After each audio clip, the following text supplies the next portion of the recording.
Ah, amazing. We're walking off into the sunset. So peaceful, eh? Yeah. Yeah, you get this feeling inside. You get this sort of, it's not longing, it's not sadness, it's not joy. It's just this great sense of appreciation or understanding. And my father used to always say it makes you long for places you've never been and miss people you've never met before.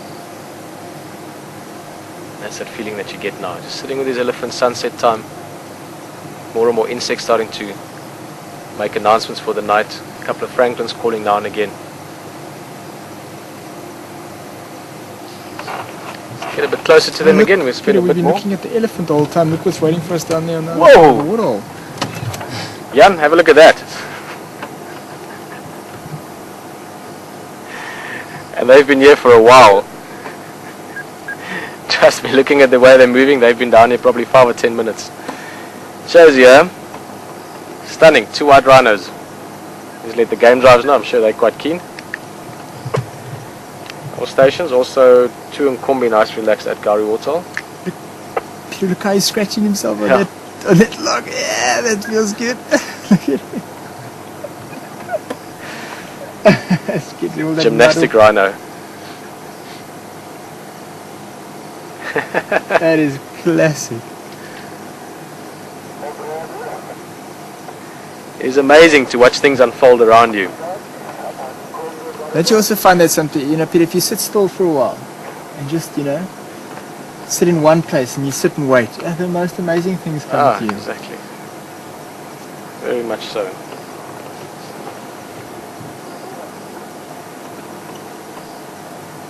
Spend it, like, just take out the time to become aware of things around you. Oh yeah, sure. Are you going from Kombi or what? Security you guys to further. Alright, so we're going to quarantine now. That's a dry area. This is amazing. Again, sort of just those sort of personal moments when animals do things they would do even if we weren't here. Perfect log for a scratch. Maybe come down for a drink now. Maybe even a mud wallow, who knows. Yeah, station, just to update, looks like those in Kombi will come Puzamati. There's also still those in Law from earlier, just to the sort of southeast of the dam.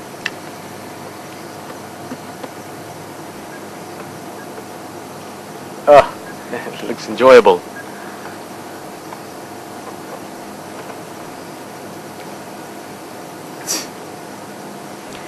Imagine how good that feels. A friend of mine used to say he wants to draw this cartoon. I can't remember if he wanted to draw it or make the story of it, but imagine an animal with this great itch on its backside.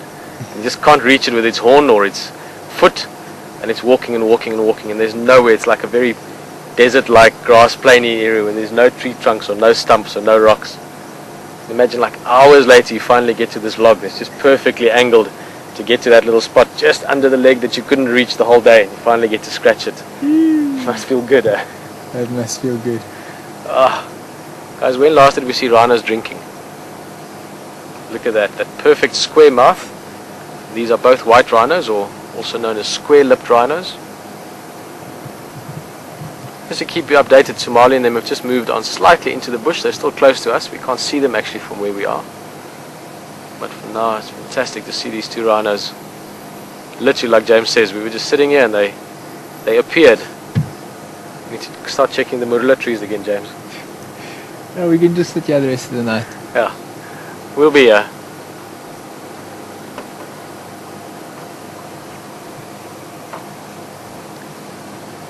It's late afternoon out here in South Africa. We're still live here at Djuma Game Reserve, and as you can see from the light, the last little bit of reflection on the water. The sun is actually set already. We've got a very small 3-day-old waxing crescent moon above us. Quite soon we'll start seeing the first stars. Hear more crickets. Francolins are starting to finish their calls for the evening. And you're sitting with WildEarth. This is all live. You're watching those rhinos at the same time as I am, as James There's Jan and everyone else with us on drive. You see that beautiful patch of pink coming through the hole, man? Just there on the light water. of the lodge. For a moment I That's, thought it yeah, was and like just a- that soft reflection there. No, it's from the sky in the background. Looks amazing. Oh, picking up some. Very, very low light. Oh, it's going to have a little wallow. Ah, giving us the grand view. Guys, it really is getting quite dark out here. Yeah. James is doing his utmost best to push this camera to where he can. There's the first painted reed frog for the evening as well. Tweet! That little frog sound.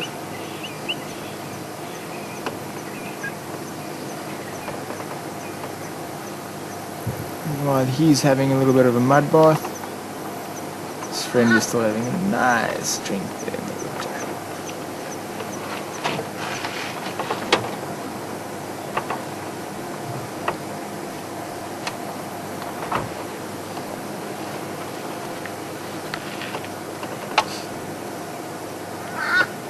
Helping a bit.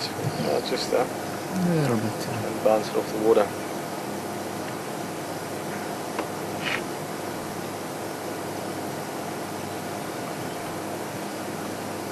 I think you can see the grass better now in the foreground.